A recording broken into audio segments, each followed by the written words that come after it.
بسم اللہ الرحمن الرحیم۔ السلام علیکم۔ حضرت فاطمہ رضی اللہ تعالیٰ عنہ کی وفات کا واقعہ۔ پیارے دوستو، یہ درد بھرا واقعہ سن کر آپ کی آنکھوں میں آنسو آ جائیں گے۔ یہ واقعہ ہے حضرت فاطمہ رضی اللہ تعالیٰ عنہ کی وفات کا۔ ایک دفعہ حضرت بی بی فاطمہ گھر کے تمام کام کر چکی تو چکی پیس رہی تھیں اور رو رہی تھیں۔ حضرت علی رضی اللہ تعالیٰ عنہ گھر میں تشریف لائے اور دیکھتے ہیں کہ گھر کے سارے کام ہو چکے ہیں اور فاطمہ چکی پیس رہی ہیں اور رو رہی ہیں۔ حضرت فاطمہ رضی اللہ تعالیٰ عنہ بی بی سے پوچھنے لگے کہ اے فاطمہ، تو کیوں رو رہی ہے اور یہ پانی کس لیے گرم ہو رہا ہے اور اتنا سارا آٹا کیوں پیس رہی ہو؟ بی بی فاطمہ رضی اللہ تعالیٰ عنہ رو کر فرمانے لگی، اے میرے پیارے شوہر، آج میں نے خواب میں دیکھا کہ میرے پیارے ابو جان کسی چیز کو تلاش کر رہے ہیں۔ میں نے ان سے پوچھا، اے بابا جان، آپ کس کو تلاش کر رہے ہیں؟ تو میرے بابا جان سرکار دو عالم صلی اللہ علیہ وآلہ وسلم نے فرمایا، اے فاطمہ بیٹی، میں تجھے تلاش کر رہا ہوں۔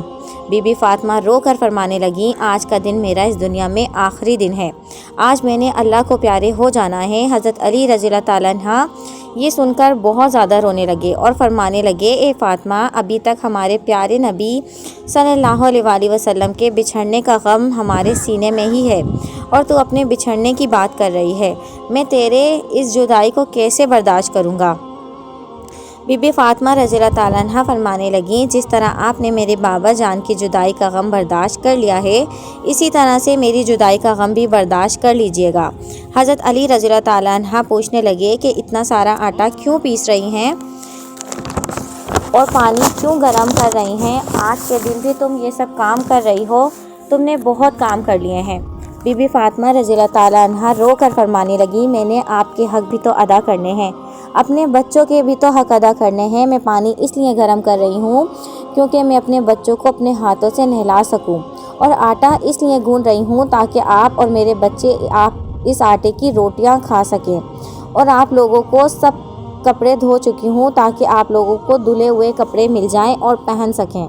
میرے بعد میرے بچوں کو کون آٹا پیس کر کھلائے گا؟ یہ کہہ کر حضرت بی بی فاطمہ رضی اللہ تعالیٰ عنہ بہت زیادہ رونے لگی اور ساتھ میں حضرت علی رضی اللہ تعالیٰ عنہ بھی رونے لگے۔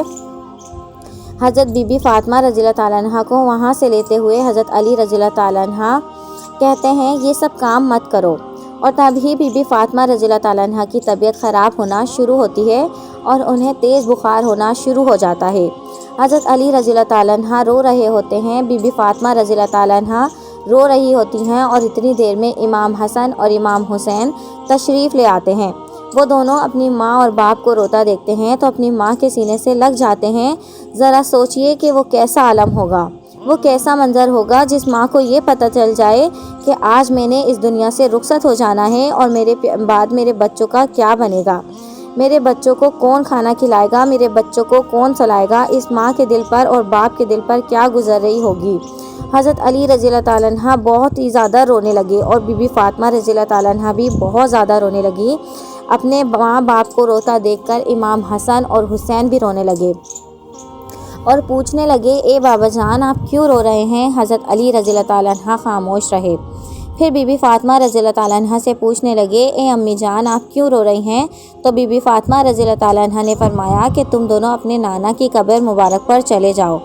حدیث شریف میں آتا ہے کہ امام حسن اور حسین پیارے نبی سرکار دو عالم صلی اللہ علیہ وآلہ وسلم کی قبر مبارک پر چلے جاتے ہیں، وہاں جا کر بیٹھ جاتے ہیں، اور تب ہی اندر سے آواز آتی ہے، میرے پیارے بچوں، تم لوگ واپس اپنی ماں کے پاس چلے جاؤ۔ میرے پاس تو تم لوگ آتے ہی رہو گے، لیکن آج تم لوگ اپنی ماں کو جی بھر کر دیکھ لو، آج کے بعد تمہیں تمہاری ماں کہیں نظر نہیں آئے گی۔ جب یہ بات حسن اور حسین رضی اللہ تعالیٰ عنہ کے کانوں میں پڑی تو وہ دوڑتے ہوئے اپنے گھر چلے جاتے ہیں اور اپنی ماں کے سینے سے لپٹ کر خوب روتے ہیں۔ پھر حضرت علی رضی اللہ تعالیٰ عنہ بھی رونے لگتے ہیں اور بی بی فاطمہ رضی اللہ تعالیٰ عنہ بھی رو رہی ہوتی ہیں، اور امام حسن بھی رو رہے ہوتے ہیں، اور امام حسین رضی اللہ تعالیٰ عنہ بھی رو رہے ہوتے ہیں۔ اتنے میں حضرت فاطمہ رضی اللہ تعالیٰ عنہ کی طبیعت اور بھی زیادہ خراب ہونے لگتی ہے۔ وہ حضرت علی رضی اللہ تعالیٰ عنہ کو اپنے پاس بٹھا کر 3 باتیں کہتی ہیں पहली बात तो ये कहती हैं कि मैंने आपके साथ कोई भी कोताही की हो, आपकी खिदमत में कोई भी कोताही की हो, आपकी नाफरमानी की हो, आपका कोई हुक्म ना माना हो तो मुझे माफ़ कर दीजिएगा। हज़रत अली रज़ियल्लाहु ताला अन्हा रो कर फरमाते हैं, ए फ़ातिमा, तू नबी की बेटी है, तूने अपना हक़ पूरी तरह से अदा किया है, मुझे तुझसे कोई गिला नहीं है। बीबी फ़ातिमा रज़ियल्लाहु ताला अन्हा दूसरी बात ये कहती हैं, ए मेरे प्यारे शौहर, जब मैं इस दुनिया से रुखसत हो जाऊँ तो आपने दूसरी शादी करनी हो तो कर लीजिएगा। मेरे बाद मेरे बच्चों को मेरे जितना प्यार भी दीजिएगा और उनको माँ की कमी महसूस ना होने दीजिएगा। तीसरी बात हज़रत अली रज़ियल्लाहु ताला अन्हा को भी हैरान कर देती है। तीसरी बात ये कहती हैं कि जब मैं दुनिया से वफ़ात पा जाऊँ तो आप मेरे जनाजे में किसी को भी ना बुलाइएगा। हज़रत अली रज़ियल्लाहु ताला अन्हा हैरान होते हैं और कहते हैं, ए फ़ातिमा, तू नबी की बेटी है, मैं तेरे जनाजे में किसी को क्यों ना बुलाऊं? तो बीबी फ़ातिमा रज़ियल्लाहु ताला अन्हा फरमाती हैं कि मैंने आज तक अपने आप को पर्दे में रखा, मुझ पर कभी किसी गैर मर्द की नज़र नहीं रही। मैं चाहती हूँ कि मेरे मरने के बाद भी मुझे किसी गैर मर्द की नज़र ना पड़े। जब शाम हो जाए, अंधेरा हो जाए, आप मुझे तब दफन कीजिएगा। ये बात सुनकर हज़रत अली रज़ियल्लाहु ताला अन्हा बहुत रोए। हज़रत फ़ातिमा रज़ियल्लाहु ताला अन्हा रो रही हैं, इमाम हसन और हुसैन रो रहे हैं। ज़रा सोचिए, वो ऐसा मंज़र होगा जब माँ रुखसत हो रही हो हमेशा हमेशा के लिए इस दुनिया से और इसके बच्चे इसके पास बैठकर रो रहे हों। ये बात कहकर हज़रत फ़ातिमा रज़ियल्लाहु ताला अन्हा एक बात और कहती हैं कि मैंने आज का रोज़ा रखा था।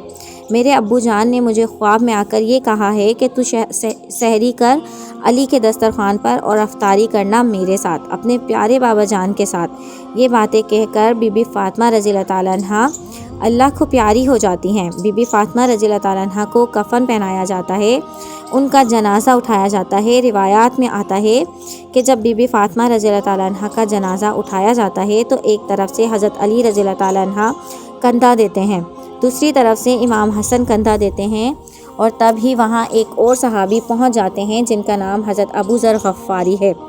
तब ही हज़रत अली रज़ियल्लाहु ताला अन्हा उनसे फरमाते हैं कि आज हज़रत मोहम्मद सल्लल्लाहु अलैहि वसल्लम की प्यारी बेटी इंतकाल फरमा गई हैं, एक तरफ तुम कंधा दो। और इस तरह ये जनाज़ा उठाया जाता है और रिवायात में आता है कि वह दोनों ही मासूम बच्चे इमाम हसन और हुसैन रो रहे हैं, हज़रत अली रज़ियल्लाहु ताला अन्हा रो रहे हैं, हज़रत अबू ज़र गफ़ारी रो रहे हैं और जनाज़ा कब्र के पास रखा जाता है। कब्र खोदी जाती है। हज़रत अली रज़ियल्लाहु ताला अन्हा इस कब्र को देखते हैं जिस कब्र में बीबी फ़ातिमा रज़ियल्लाहु ताला अन्हा को दफनाना है।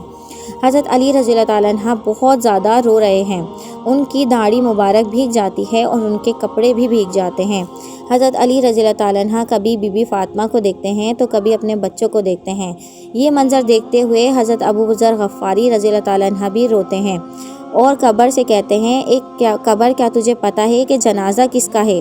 ये मोहम्मद की बेटी का जनाज़ा है, ये हज़रत अली की बीवी का जनाज़ा है जिसको इमाम हसन और हुसैन कहते हैं, ये उनकी माँ का जनाज़ा है। तब ही कब्र से आवाज़ आती है, मैं रिश्तेदार नहीं देखती, मैं अमाल देखती हूँ। ये जो कब्र की आवाज़ आई थी वो बीबी फ़ातिमा रज़ियल्लाहु ताला अन्हा के लिए नहीं थी, क्योंकि हज़रत बीबी फ़ातिमा रज़ियल्लाहु ताला अन्हा तो ख़ुद बख्शी बख्शाई रूह थी और जन्नती औरतों की सरदार भी थीं और हर गुनाह से पाक थीं। ये आवाज़ तो हम जैसे लोगों के लिए थी जो गुनाहगार हैं। और हज़रत अली रज़ियल्लाहु ताला अन्हा अपने बच्चों को सीने से लगाकर वहाँ कब्र पर बैठे काफ़ी देर तक रोते रहते हैं। दोनों प्यारे बच्चे भी काफ़ी देर तक रोते रहते हैं और हमारे प्यारे नबी सल्लल्लाहु अलैहि वसल्लम का घराना था, वो तो बख्शे हुए लोग थे, जन्नती लोग थे, जन्नत के लोगों के सरदार थे। नाफरमान लोग तो हम लोग हैं जिनसे कब्र हज़ारों सवाल करेगी कि कौन से अमाल लेकर आए हो।